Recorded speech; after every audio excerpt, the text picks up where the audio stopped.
అందరికీ నమస్కారం అండి. ఈరోజు మనం విఎల్ పద్మసుందరి గారు రచించిన నా జీవితం నాదే అనే ఓ చక్కటి కథను విందాం.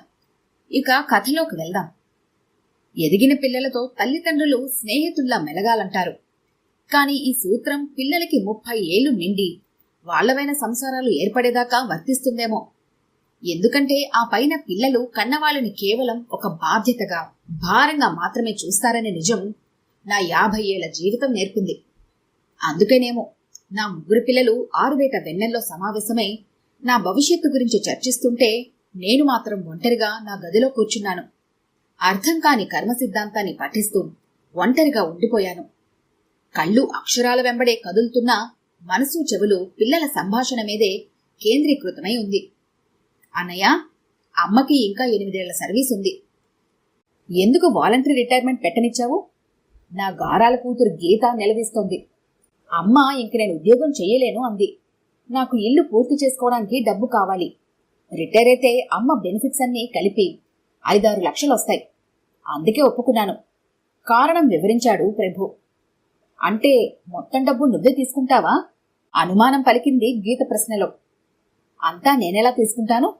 నువ్వు రవి ఉన్నారుగా వాటాలకి. కాకపోతే ఇకపై అమ్మ బాధ్యత పంచుకునేది నేను రవే కనుక ఇద్దరం చెరో 2 లక్షలు తీసుకుని నీకో 1 లక్ష ఇస్తాం. ప్రభు వాటాలని పంచేశాడు. అలా చెప్తావేంటి? అమ్మని మీరే ఊరికే చూసుకుంటున్నారా? నెల నెల 3000 పెన్షన్ మీరే వాడుకుంటారు. మళ్ళీ నాకు పైసా ఇస్తారా ఏంటి? దెప్పింది గీత. గీత, మూర్ఖంగా మాట్లాడుకు. అమ్మ ఒంటి మీద 50 కాసుల బంగారం ఉంది. అది నువ్వే తీసుకుంటావు. పెన్షన్ పేరే గాని అమ్మ అవసరాలు, మందులు, వైద్యం ఇవన్నీ చూసుకుంటే మా చేతి డబ్బులే తిరిగి పడతాయి. ఓ పని చేయి, అమ్మని పూర్తిగా నీ దగ్గరే ఉంచుకొని ఆ పెన్షన్ నువ్వే వాడుకో. రవి సలహా ఇచ్చాడు.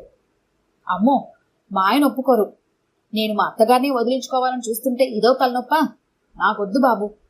కానీ వాటా విషయం మాత్రం మా ఆయనతో మీరే మాట్లాడుకోండి. గీత బాధ్యత మొగుడి మీద పెట్టి తప్పించుకుంది. వద్దన్నా నా గుండెల్లో నిట్టూర్పు తన్నుకొచ్చింది. చేతిలో భగవద్గీత మూసేశాను. అట్టమీద కృష్ణుడు అర్జునుడికి తన విశ్వరూపాన్ని ప్రదర్శిస్తున్నాడు. పుస్తకం టేబుల్ పైన పెట్టి లైట్ ఆర్పి కిటికీ తలుపులు మూసి వచ్చి మంచం మీద నడుంవాల్చాను. ఎంత వద్దనుకున్నా జీవితకాలపు నా కష్టార్జితం గురించి నా పిల్లలు నన్ను ఏమాత్రం సంప్రదించకుండా నిర్ణయాలు తీసుకోవడం మనసులో ముళ్ళులా కదులుతోంది. నా బ్రతుకెప్పుడు నా ఆధీనంలో ఉండదా అనే ప్రశ్న మొలకెత్తి 50 ఏళ్లు గడిచిన జీవిత చిత్రాన్ని కళ్ల ముందు ఆవిష్కరించింది. అమ్మా అమ్మా అంటూ అరుస్తూ వచ్చిన నేను పెరట్లో పొట్టుపయ్య కూరుతున్న అమ్మ దగ్గరికి వెళ్ళి మోకాళ్ల మీద కూర్చొని ఆశగా అడిగాను. అమ్మా, పక్కింటి పార్వతికి పండక్కి పట్టు పరికిణి కొన్నారు. నాకు కూడా కొనమ్మా. అమ్మ మాట వరుసకైనా అలాగే అనలేదు. పైగా మొహం చిట్లించి చిరాగ్గా చూస్తూ, జయ, 10 ఏళ్ళొస్తున్నాయి. ఇంకా బాధ్యత తెలుసుకోకుండా మాట్లాడుకు. పట్టుపరికిణి అంటే మాటలు కాదు. పైగా నీతో పాటు చెల్లెళ్ళిద్దరికీ కొనాలి. ఆ డబ్బు పెడితే ఇంట్లో అందరికీ ఏడాదికి సరిపడా బట్టలొస్తాయి. ఆడపిల్లవి. నీ స్వార్థం గురించి కాదు, మిగిలిన వాళ్ళ గురించి కూడా ఆలోచించుకోవడం నేర్చుకో. అమ్మ నాకు నేర్పిన తొలి బ్రతుకు పాఠం అది. నా వెనక పుట్టిన వాళ్ళని గురించి ఆలోచిస్తూనే 18 ఏళ్లు గడిపేశాను. మాధవరావు గారు, అమ్మాయి వాళ్లకు నచ్చింది. మీ కట్నం విషయంలో కాస్త వెనక ముందులాడినా నేనెలాగో నచ్చజెప్పి ఒప్పించాను కనుక మంచి రోజు చూసుకుని ముహూర్తాలు పెట్టుకుంటే ఆషాఢం రాకముందే ఈ శుభకార్యాన్ని జరిపించేయొచ్చు. హాల్లో నాన్నగారితో అంటున్న పేరయ్య మాటలు నాలో తెలియని గుబులు పుట్టించి అమ్మని లోపలికి పిలిపించాను. మాటల మధ్యలో పిలిపించినందుకు అమ్మ ఏమిటి విసుగ్గా అడిగింది. నేను దిగజారే ధైర్యాన్ని కూడగట్టుకుని చెప్పాను. అమ్మా, నాకు పియూసీలో మంచి మార్కులొచ్చాయి. మా టీచర్లు, స్నేహితులంతా మెడిసిన్లో చేరి డాక్టర్ చదవమని ప్రోత్సహిస్తున్నారు. నాన్నకి నువ్వైనా చెప్పమ్మా, నాకప్పుడే పెళ్ళొద్దు, చదువుకుంటాను. నా ఆడ మనసు అర్హత లేదని తెలిసి ఆశపడ్డాను. అమ్మ కళ్ళు ఆశ్చర్యంతో విచ్చుకొని ఆగ్రహంతో ఎర్రబడ్డాయి. మాటలు తిట్ల రూపంలో దూసుకొచ్చాయి. ఏమిటి, పెళ్లి వద్దా? ఇంకా చదువుతావా? ఇదంతా నిజంగా చదువు మీద ప్రేమేనా? లేక కాలేజీలో ఏవైనా పిచ్చి వేషాలేస్తూ చదువు వంకతో వెదవ తిరుగులు తిరగాలనే ఎత్తా?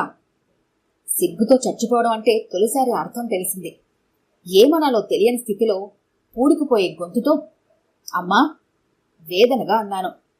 అమ్మ అరుపులకి లోపలికొచ్చిన నాన్న ఏమైంది అయోమయంగా అడిగారు. మీ ముద్దుల కూతురికి పెళ్లి వద్దట. మీరు ఉన్నదంతా తెగనమ్మి ఆవిడ్ని చదివిస్తే ఈవిడ డాక్టరీ చదివి మనల్ని ఉద్ధరించి అప్పుడు ఈ నడివయసు మహారాణ్ణి వెతుక్కుంటూ వచ్చే 3 కాళ్ల మన్మధుణ్ణి పెళ్లాడుతుందట. పెడసరిగా చెప్పింది. నాన్న అమ్మని వారించారు.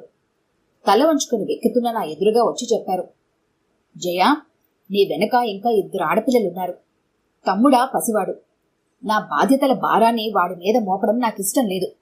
అందుకే ఆడపిల్లల పెళ్లిళ్ళు నేను రిటైర్ అయిపోయేలోగా తీర్చుకోవాలనుకుంటున్నాను.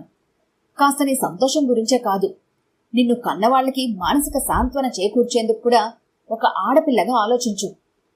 నాన్న అంత ఎమోషనల్గా చెప్పాక, అమ్మ అంత రాద్ధాంతం చేశాక, ఆఫ్టర్ ఆల్ ఆడపిల్లని తలవంచక ఏం చేస్తాను? ఆశల్ని అణుచుకొని తాలితో శ్రీరామ్కి ఆలినయ్యాను. అరే, ఈ కాలమాన పరిస్థితుల వల్ల ఓ చిన్న కంపెనీలో చిరుద్యోగినయ్యాను. కొత్త కాపురం, పిల్లలు సంసారంగా మారి రొటీన్ లైఫ్గా పాడబడడానికి 10 ఏళ్ల కాలం కదిలిపోయింది. అన్నాళ్ళు సంపాదన నా భర్త చేతిలోనే పోస్తూ నేను మంచి భార్యగానే ఉన్నాను. కాకపోతే ఆ తర్వాతే నాలోని ఆడమనసు మరోసారి బంగారం పైన మోజుపడింది.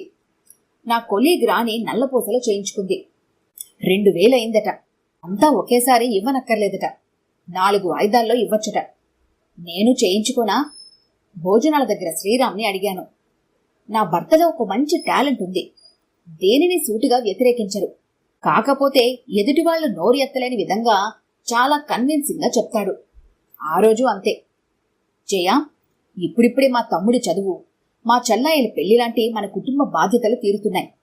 ఇకపై మనం మన గురించి కాదు, మనకి 3 పిల్లలున్నారు. వాళ్ల భవిష్యత్తు గురించి ఆలోచించాలి. పొదుపు చెయ్యాలి. రోజుకో ఫ్యాషన్ నగలు వస్తున్నాయి. 50-100 పడేసి ఎన్నైనా కొనుక్కోవచ్చు. ఇంకా బంగారం అవసరం అంటావా? ఆయన హితోపదేశం నాలో నల్లపూసలపై ఆసక్తిని అణిచేసి నా ఆశల్ని నా పిల్లల ఉజ్వల భవిష్యత్తుపై నిలపమని ప్రోత్సహించింది. దానికి తోడు 40 ఏళ్లకే నాకు లభించిన వైధవ్యం. ఆనాడు శ్రీరామ్ మరణంతో లభించిన కొద్దిపాటి మొత్తాలు చిన్న చితక అప్పులు తీర్చి ఓ సొంత ఇల్లు ఏర్పాటు చేసుకునేందుకు శ్రీరామ్ మొదలుపెట్టి అర్ధాంతరంగా ఆపేసిన ఇంటి నిర్మాణానికి ఖర్చయిపోయింది. మళ్లీ నా పిల్లల కోసం యథాప్రకారం పాటుపడక తప్పని స్థితిలో నన్ను నెట్టేశాయి. అదృష్టవశాత్తు నా పిల్లల మంచి పొజిషన్లోనే ఉన్నారు. ప్రభు టెలిఫోన్ డిపార్ట్మెంట్లో ఇంజనీర్, రవి పెద్ద లిమిటెడ్ కంపెనీలో మేనేజర్. నా కోడళ్ళు ఉద్యోగాలు చేస్తున్నారు. గీతకి ఉద్యోగం చేయవలసిన అవసరం లేని స్థాయిలో ఉన్నారు గీత అత్తింటి వాళ్ళు. అందుకే నాకింకా ఉద్యోగం చేయాలి అనిపించలేదు. ప్రభుని పిలిచి వాలంటరీ తీసుకుంటానని చెప్పేశాను. ఆనాడు ప్రభు, నీ ఇష్టమమ్మా అని వెంటనే అంగీకరిస్తే కన్న తల్లిగా అది నా మీద గౌరవం అనుకొని భ్రమపడ్డానే కాని, ఇదిగో ఈరోజు నా పిల్లల సంభాషణ వింటుంటే తెలిసింది. అదంతా వచ్చే డబ్బు పంచుకోవడానికి చేసుకునే ఏర్పాట్లని అర్థమైంది. వద్దనుకున్న కళ్ళు చెమరుస్తున్నాయి.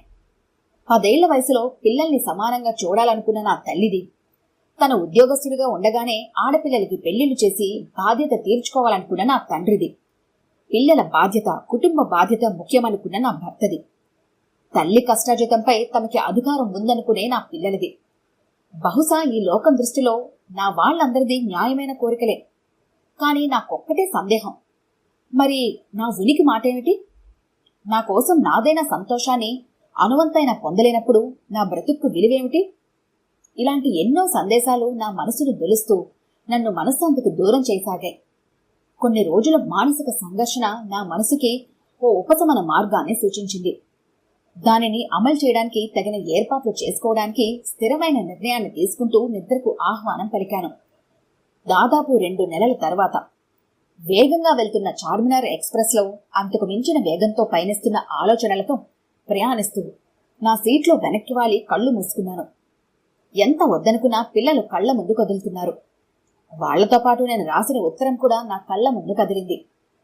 ప్రభు, రవి, గీతలకి మీ అమ్మ దీవించి రాయినది. నేనిలా మీకు మాట మాత్రమేనా చెప్పకుండా వెళ్ళిపోవటం మీకు బాధని, ఆగ్రహాన్ని కలిగిస్తే అమ్మని క్షమించండి. మనిషి తన వాళ్ల కోసం, కుటుంబం కోసం ఏదైనా త్యాగం చెయ్యొచ్చు. కాని తనదైన జీవితాన్ని, బ్రతుకును కోల్పోయేంతగా త్యాగం చేయకూడదట. ఈ నిజం నాకు 3 వంతుల జీవితం అయిపోయాక ఈనాడు తెలిసొచ్చింది. చిన్నతనం నుంచి నా కన్నవాళ్ల కోసం, మీ తండ్రి బాధ్యతలు నెరవేర్చడం కోసం మీ భవిష్యత్తు కోసం నా ఇష్టాలు, సరదాలు, ఆశలు అన్నీ వదులుకున్నాను. ఈనాడు మీరు మంచి స్థితిలో ఉన్నారు. ఆర్థికంగా, సామాజికంగా నా అవసరం మీకు లేదు. అందుకే మిగిలిన నా కాస్త జీవితాన్నైనా నాకు నచ్చిన రీతిలో అనుభవించాలని నిర్ణయించుకున్నాను. అలాగని ఇప్పుడు ఖరీదైన చీరలు, నగలు వేసుకుని తిరగాలని నేను కోరుకోవటం లేదు. అదృష్టవశాత్తు నాకు ఆరోగ్యం ఉంది. 30 ఏళ్ల ఉద్యోగం ఇచ్చిన పైకం ఉంది. ముందు సువిశాల భారతంలోని పుణ్యక్షేత్రాలను, సుందర ప్రదేశాలను చూస్తాను. ఎక్కడ మనసుకు ప్రశాంతత దొరికితే అక్కడ మజిలీ చేస్తాను. మనసు మంచి అన్న పనిని స్వేచ్ఛగా చేస్తాను. తిరగడం కూడా విసిగేస్తే ఏ వృద్ధాశ్రమంలోనో చేరిపోతాను. ఇది మీరు పిల్లలుగా నన్ను ఆదరించరనో, నా డబ్బు నా ఇష్టం అనే పొగరుతోనో తీసుకున్న నిర్ణయం కాదు. ఎందుకో ఈ మధ్య నాదైన జీవితాన్ని బ్రతుకుని కొన్ని రోజులైనా సంతృప్తికరంగా జీవించాలని తపన నన్ను నిలవనీయడం లేదు. కానీ నేను మామూలు మనిషినే కదా. మీ మీద, పిల్లల మీద మమకారాన్ని చంపుకోలేను. ఏదో రోజు మళ్ళీ మనసు మీ మీదకి మళ్ళీ నేను మీ దగ్గరికి వచ్చేయచ్చు. ఆ రోజు అమ్మని అహంకారిగా ద్వేషించరని, ఆదరిస్తారని ఆశిస్తున్నాను. ఎక్కడ ఉన్నా మీ మేలు కోరే మీ అమ్మ. మనసు కరిగి మౌనంగా కన్నీటి చుక్క నా చంపపైకి జారింది. ఈ కథ గంట మీకు నచ్చినట్లయితే లైక్ చేయండి, షేర్ చేయండి. మరిన్ని ఇంట్రెస్టింగ్ కథల కోసం మా ఛానల్ని తప్పకుండా సబ్స్క్రైబ్ చేసుకోండి.